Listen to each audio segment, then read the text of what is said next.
we as a city are absolutely powerless. We have a noise bylaw that is like almost unenforceable, completely and totally unenforceable. Never is there an inspector there with a gauge monitoring noise when you get noise, right? Car comes humming down the road, as we heard on Yonge Street, modified mufflers, big revving it up, and unless there's a police officer on duty there waiting to flag it down, an MLS officer isn't going to chase that car down the street. I get complaints from people about noise coming out of, nightclubs late at night, and there's never an MLS officer at 2 in the morning, kind of like there with a gauge, monitoring and rapping on the door of a club and saying, got to shut it down, guys, got to, because that's the way it works. It doesn't work that way, right? Or at a construction site when some big machine is jackhammering it away, and it's kind of like, the noise, the decibel level is like through the roof. It just really doesn't happen. And I sympathize and empathize with this fellow here who talked about the noise from the airport. Now, I have an area in my ward that is directly under the flight path from Pearson, the big jets.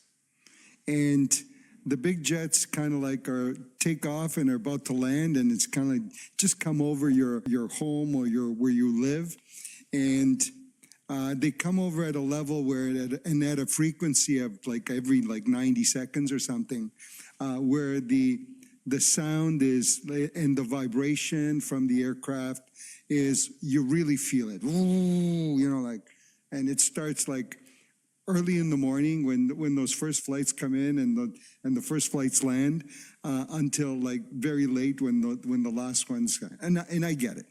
And what power do we have as a city against those airplanes coming by overhead? Zero, zilch, right? And here's what's worse. What's worse is that when so you have existing development or existing people living under those flight paths. Then all of a sudden, people say, oh, I got some lands there. We need housing, and the outcry goes out for housing, and someone comes in with an application to add more housing. We get to add it like right up to the limit of where basically the propeller is going to smash against the window, right? That's what the Planning Act allows, right? That's what the province allows.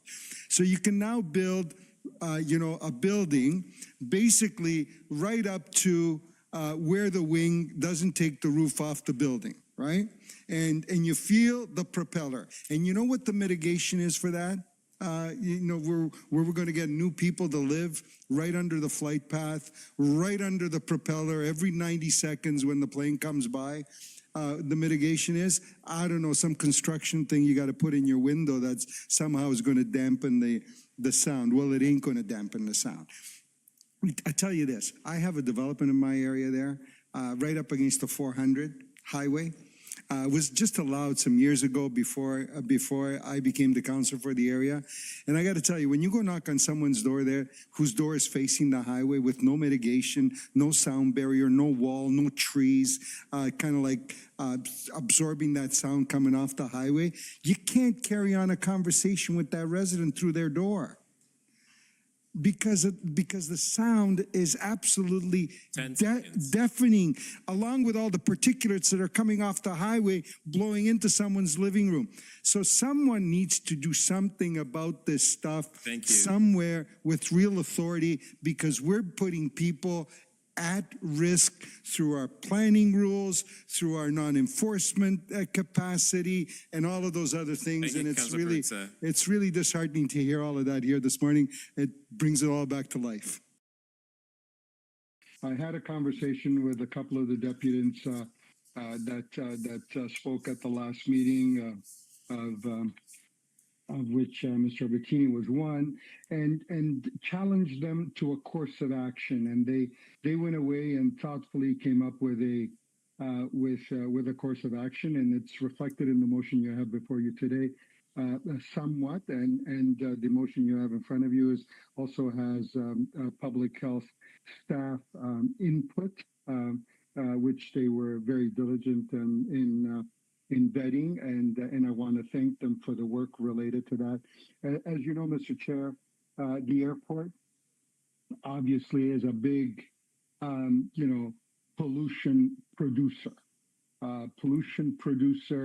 And not just the environmental pollution and all of the things that go with that, but also creates and distributes a lot of noise. And if you live in the flight path of the airport, it can be very, very challenging indeed, especially as the planes, sort of are at the last leg of their landing path, and the engines begin to rev very excessively in order to slow those aircrafts down, get them ready to land, and if you're sort of at the back end of that and close to that, it becomes very, very difficult indeed. So it is something that we obviously need to take a very serious look at in as much as it has been raised.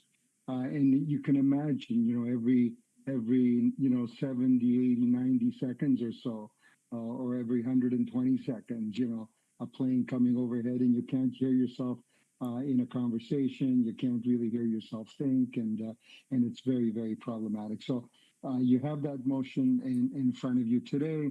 It has the input of some of the community folks that have addressed this issue very vociferously, and has the input of staff, our public health staff as well. And I want to thank everybody involved, and I'm hoping that the board here today can support this, and we can move on, and hopefully it'll come to some resolution and some actions that will mitigate and lessen the noise impact that produced from the airport on some of the residents of the city of Toronto.